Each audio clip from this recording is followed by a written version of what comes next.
All right, congratulations class. You have made it to the last video of the basic U.S. history vocabulary, okay? We're going all the way to number 41 right now. All right, the first three definitions are all related to each other, okay? So, we're gonna go through them. A tariff is a tax on imports to protect local businesses from cheap foreign goods. Now, we kind of already discussed that with subsidy, right? But anyway, so let's say that, again, okay, China wants to flood our markets here with cheap Chinese crawfish. To stop them from doing that, the U.S. government slaps a tax or a tariff, tax on imports, on top of the Chinese crawfish, which increases the prices of those crawfish. The government will then take that money, and they are supposed to give it to the American Louisiana crawfish farmers, so that way they can survive, okay, and compete with the Chinese crawfish farmers. An import, it's goods that come in to the country. Now this is easy. Export are goods that go out of the country. So import are goods that come in, export are goods that exit, okay? So of imports and exports, which one of those two might get a tariff by the U.S. government? Is it the goods coming in or the goods going out? Okay. All right. By the way, imports, okay? Imports are the ones that get tariffs on. All right. Our next one right here, totally switching topics, okay? It's called yellow journalism. President Trump would call it fake news, okay? So this is the old version of fake news. Stories that are exaggerated are completely made up to sell more newspapers or push political agendas. Today, I think it's more about pushing political agendas. But back then, yellow journalists, basically, they lied completely to sell more newspapers. They figured that instead of boring facts or real facts, they would take some facts and write a story around them and exaggerate the truth. And people bought these newspapers like crazy, okay? The father of yellow journalism is a man named William Randolph Hearst.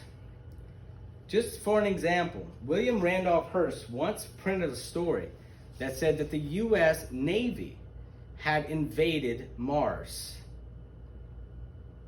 Apparently, the Navy figured out how to load their ship up with Marines, blast off from Earth, go all the way through space, and have a war with the Martians in the 1800s. Now, I don't have to tell y'all, but we can't even do that today, and there are no Martians that we know of. But anyway, that's yellow journalism. That's an extreme example of it, but fake news does still exist.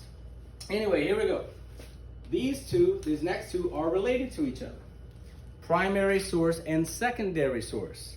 You will soon actually have an assignment that deals with the differences between the two. Pay close attention to this and you'll do well on that assignment. A primary source is an eyewitness account of an event. You were there. You saw it with your own eyes. You are a primary source. However, a secondary source is an account of an event that was not directly produced by an eyewitness. Okay, so if I read a history book and then I tell you the story that I read, am I a primary or a secondary source? I would be a secondary source. However, if I'm telling you a story of an event that I actually saw with my own eyes or lived through, I am a primary source. Which one's better? Well, it depends on the situation, okay? Now, for instance, okay, if I was, let's say, a soldier in World War II, and I was at a particular battle, and you want to know about that particular battle, I might be a pretty good source. But what if you wanted to know about all of World War II?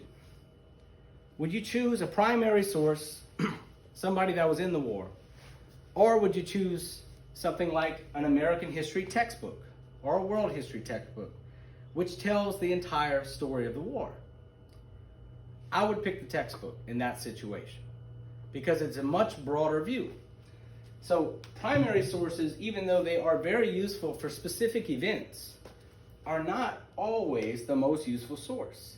Sometimes, a lot of times, the secondary source is actually superior when understanding the big picture of things. All right, y'all, we have 2 more definitions, okay? This is it, the last thing, and they're both related to each other. Domestic and foreign policy. All right, the word domestic means at home. Foreign means abroad, everywhere else, okay? So, domestic policy is a president's decisions relating to issues within a nation's borders. So, if the president decides something about America specifically, and no other countries are involved, that is a domestic policy. Whereas a foreign policy is a president's decisions relating to dealing with other nations. So, if the president has a new policy towards Mexico, like let's say build a wall, is that a foreign or a domestic issue? I would call it a foreign issue. Anyway, thank you for listening and have a great time and study for your test. It's coming up.